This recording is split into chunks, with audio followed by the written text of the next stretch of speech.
அருமையான இந்த நிகழ்ச்சியை ஏற்பாடு செய்த காலப்படி ஒன்றிய தூதர் கைனால் கேரளம் கருணாநிதி அவர்களும் ஒன்றிய தூதர் இருவாயி திரையுடைய பேரால் மதச்சார்பற்ற முன்னரை படைத்தூரம் கொண்டிருக்கிறார். 20 இல்லம்னாய் அந்த உதயத்துறை சின்னத்தை மாற்றி கேட்டு வந்து கொண்டிருக்கிறார். குடும்பத்துக்கு விரோதமாக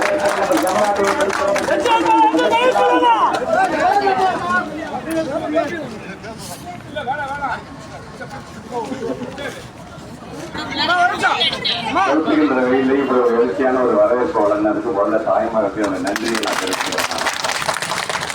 மீண்டும் உங்க வீட்டு பிள்ளையாக அன்பில் மகேஷ் பொய்யாமொழி 3வது முறையாக உங்களை எந்த இடத்துல எப்போதுமே சந்திப்போம் அதே இடத்துல நான் சந்திச்சிருக்கேன். நீங்க ஒவ்வொரு முறையும் எந்த இடத்துல இருந்து எழுச்சியான வரவேற்பு கொடுத்துறீங்களோ அதே வரவேற்பை இப்பயும் கொடுத்த போது உங்க வீட்டு பிள்ளையாகவே நீங்க ஏற்றுக்கிட்டீங்க அப்படிங்கிறத என்னால் உணர முடிகிறது. வருங்காலத்தில் 23ஆம் தேதி தேர்தல் முடிந்து மே 4ஆம் தேதி வாக்கு எண்ணியும் பொழுது திருவள்ளூர் தொகுதியிலே போட்டியிட்ட அன்பில் மகேஷ் பொய்யாமொழி 3வது முறையும் வெற்றி பெற்றார். அதிகப்படியான வாக்கு வித்தியாசத்தை வெற்றி பெற்றார் அப்படிங்கிற நல்ல செய்தியை